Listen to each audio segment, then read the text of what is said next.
I'm going to run 3,000 kilometers this year.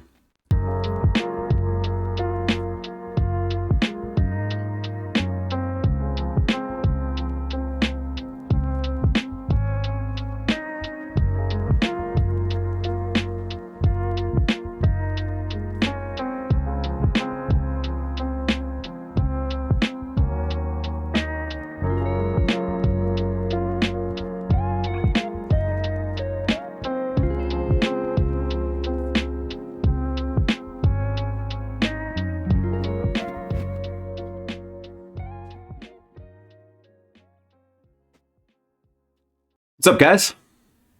Yeah. Hey. Hi. Hello. What's up? Hello there.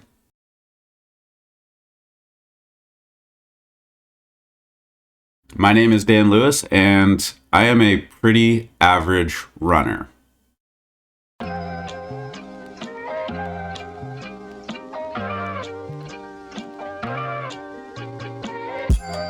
I am not an incredible runner. And this is my journey to becoming slightly better than an average runner, I guess. So I guess to start, it would probably be helpful to talk about what exactly is an average runner, but I do want to preface it with this. There is nothing wrong with being an average runner. I feel like I've actually worked really hard just to become an average runner. Running is a huge sport. It's exploded in popularity. There are just so many millions of people doing it right now that there's nothing to be ashamed about from falling within the averages. I think it's actually quite incredible to think that the average runner can kind of run a marathon. That is a huge accomplishment in anybody's life. And if that is what an average runner is like, that's perfectly okay with me. I kind of just want the tone of the channel and the discussions we have to kind of revolve around the fact that, like, I'm not going to be winning any marathons. I'm not going to be setting any records. I'm not going to be qualifying for the Olympic trials. I am 38 years old, and those days are just simply behind me. It's just not going to happen, and I'm totally okay with that. Okay. With all that out of the way, let's actually talk about what an average runner is. I consulted with our AI overlord, ChatGPT, and it had this to say when I asked for the definition. So for race times, for 5K, you're going to be doing about 25 to 35 minutes for a 5-kilometer run.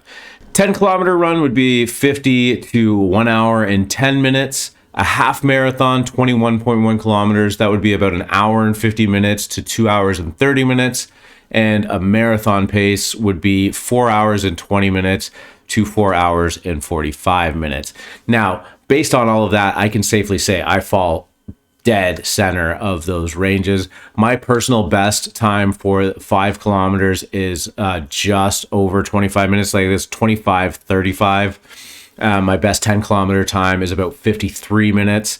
My half marathon time, my best time, it was not a race, was 2 hours and 2 minutes. My best race time was 2 hours and 10 minutes. And I have actually never run a marathon, although this year I am planning on running 2 plus a 30-kilometer race. We will talk about that a little bit more because it fits in with the goals. Why are you running? Why are you running? So before we get into my personal 2025 goals for running and this YouTube channel, I might as well just spend a little bit of time letting you know who I am. I am a 38-year-old from Hamilton, Ontario. That is in Canada.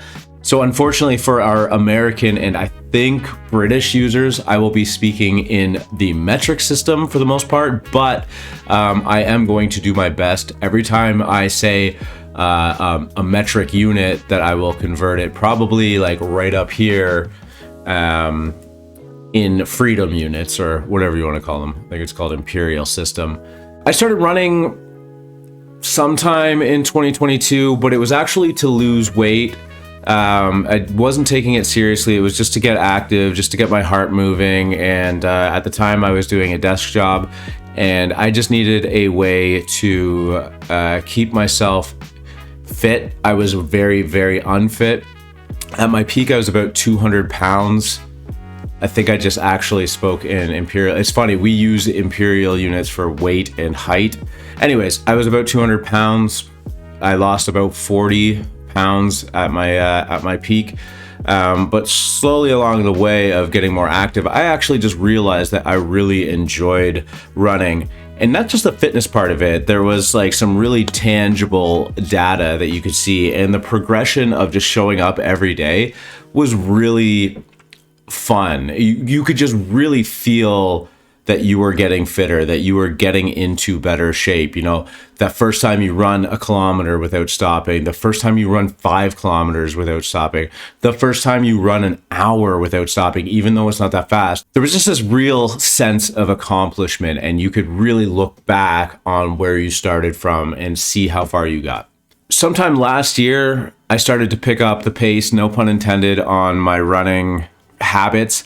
I started to find a lot more enjoyment and love in it. I found that I started getting excited to be able to go run.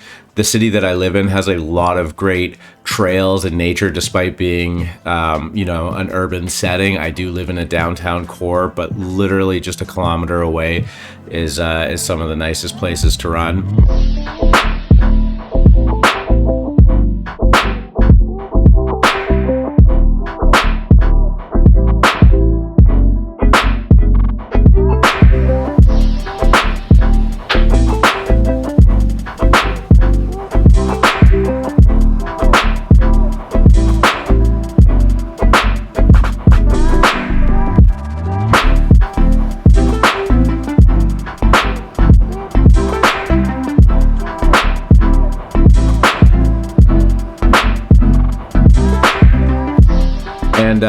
And I decided to sign up and push myself to run a half marathon in September.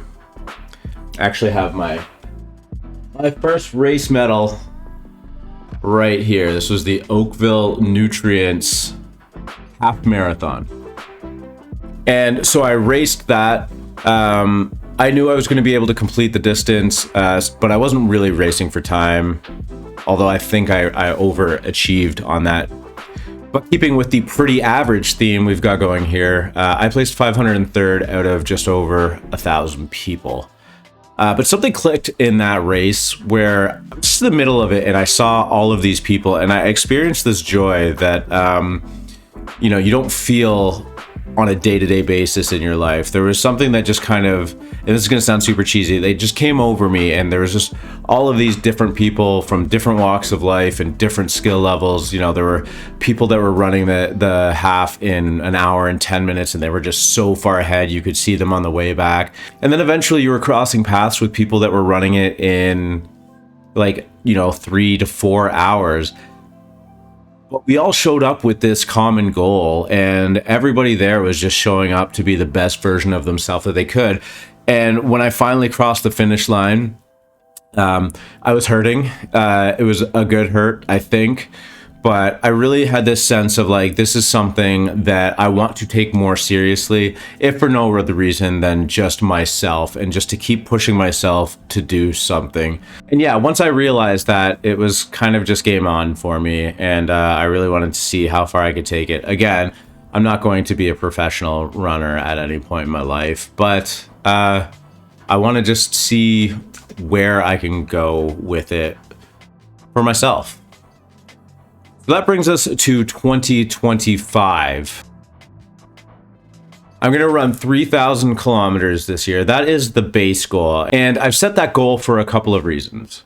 It's not a goal that I'm going to be able to achieve in a short period of time. There's no part of me that can kind of just hunker down and really focus and then just be done with this goal in 4 months or 6 months. This is really going to take me the better part of the year, if not the whole year, if I succeed.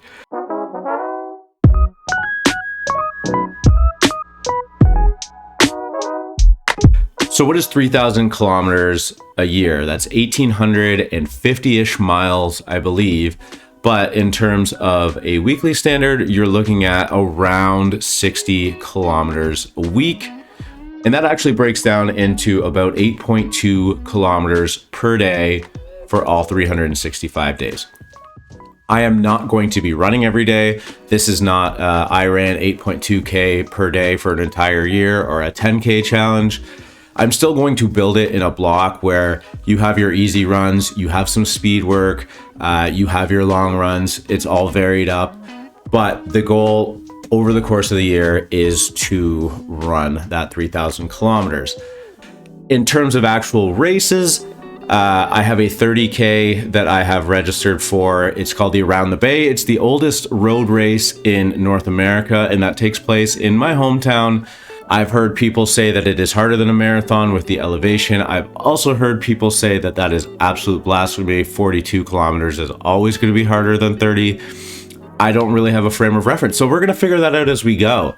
But that is coming up on March 30th. So I have about 2.5 months to train for that. But my main goal is to just run it in under 3 hours with like kind of a stretch goal, if you want to call it, to run it in around 2 hours and 45 minutes. I would be thrilled with either of that. But I'm actually just excited to run it and kind of just take it all in anyways, because it's going to be a lot of fun. I know a ton of people doing it. I know some people that are going to be spectating there and whatnot. And for this city, it's just always a really big deal. So I'm really excited to be a part of that. I'm also going to be looking to do a marathon sometime in May. I believe I'm probably going to try and do the Toronto Marathon, or there's one kind of in the Northern Ontario on the same day. But again, I don't think I'm going to have a really, really hard time goal for that, but just to get one under the belt and say that I did it, that I can do it. I would love to be able to get into maybe 2 more marathons in the fall session that are a little bit more spaced out. And once the fall hits, I'll probably start focusing on how to continually decrease my time. Again, my times are not going to be spectacular. First goal is going to be a sub 4 hour. I doubt I'll do that on my first one, but that's fine. And that kind of leads me into why I started this channel. I'm really excited, and I'm really motivated to complete this goal because I'm really fascinated as to what it looks like for somebody that runs, a 6-minute kilometer on average to put in 3,000 kilometers and where they're at the end of the year. Hopefully it's not like a devastating injury or something like that, but I think it's going to be very valuable for me to understand that with any goal in life, it is just about showing up day after day, putting one foot in front of the other and just chipping away at it. There's no real shortcuts when you're setting big goals, and that's not exclusive to running. Proving that to myself, I think, is going to be very important. I'm really looking forward to doing these on a weekly or a semi-weekly basis. We'll figure it out as we go. This is going to be a learning process, just like running 3,000 kilometers is going to be a learning process. But one of the really important things for me in this is that I'm going to share the good and the bad times, the embarrassing times, the ones where I don't succeed in my goals or I come up short, because I think that that's really important too. I think a lot of times when it comes to setting goals, we decide that there's really binary outcomes to them, success or failure. Even if I don't run 3,000 kilometers, if I end up running, 2,400 kilometers, I'm going to take that as a really big win. And I want to share that with you guys too, because I think it's just too easy to get wrapped up with like, you've achieved it or you didn't. And if you didn't, it's a complete failure. It's really not a fair way of handling things. And it's really just not fair to ourselves. So I just want to assure people that like the whole goal of this channel is to just be authentic. And it's probably just not going to be that glamorous. But I hope that one, I can help myself in doing this. And I hope that, people that watch this will find some form of relatability in it. I'm just kind of rambling at this point. Yeah, so I think that's pretty good for, I was going to call this episode 1, but I think it's more of a prologue. I think we're just kind of setting the stage here for what's to come. So, if this is something that you think you want to follow along with and you want to be a part of the Pretty Average Run Club, please hit the subscribe button. And yeah, guys, thank you so much for tuning in, and we'll see you in the next episode.